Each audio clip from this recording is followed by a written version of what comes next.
বিএনপির প্রবীণ ও পরিপক্ব রাজনীতিবিদ মির্জা ফখরুলের তারেক রহমানকে নিয়ে সম্প্রতি একটি বক্তব্য ভাইরাল হতে দেখা গেছে, যা নিয়ে সোশ্যাল মিডিয়ায় বেশ আলোচনা সমালোচনা চলছে। বিএনপির স্থানীয় সরকার ও পল্লী উন্নয়ন সমবায় মন্ত্রী মির্জা ফখরুল হঠাৎ করেই বিএনপির আরেক সুপ্রিম লিডার সালাউদ্দিন আহমদকে পেছনে ফেলে মিডিয়ায় বক্তব্য দিতে শুরু করেন। তারেক রহমানের প্রশংসা করতে করতে বক্তব্যের এক পর্যায়ে তিনি বলেন, তারেক রহমান এক মাসেই বাংলাদেশকে অনেক দূরে নিয়ে গেছেন। মাত্র এক মাসের মধ্যেই তার নেতৃত্বে বাংলাদেশ অনেক দূরে এগিয়ে গেছে।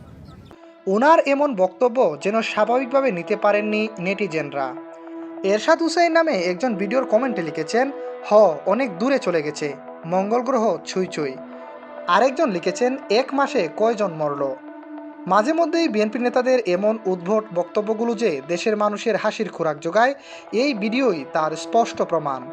এবার আসুন বিএনপি নেতাদের অতিরঞ্জিত বক্তব্য আর বাস্তবতা নিয়ে একটু আলোচনা করা যাক। ক্ষমতায় যাওয়ার পর জনসম্মুখে উল্লেখ করার মতো তেমন কিছুই করতে দেখা যায়নি তারেক রহমানকে।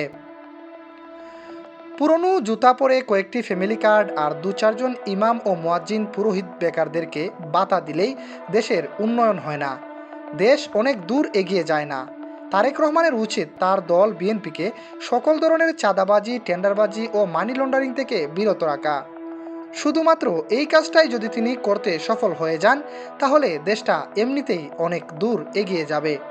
মির্জা ফখরুলকে আর মিডিয়ায় গলা ফাটিয়ে এগুলো বলতে হবে না। ঈদের যাতায়াতকে কেন্দ্র করে যত জায়গায় দুর্ঘটনা ঘটেছে, যত লোক মারা গেছে, এগুলো দেখে পুরো দেশ আজ স্তব্ধ। সরকারের সেদিকে কার্যকরী কোনো পদক্ষেপ নেই। কতটুকু লজ্জাহীন ও বিবেকহীন হলে মাত্র এক মাসেই দেশ অনেক দূর এগিয়ে গেছে বলে মিডিয়ায় বক্তব্য দেয়া যায়। এম এ আহমদ, দৈনিক আমার জিহাদ।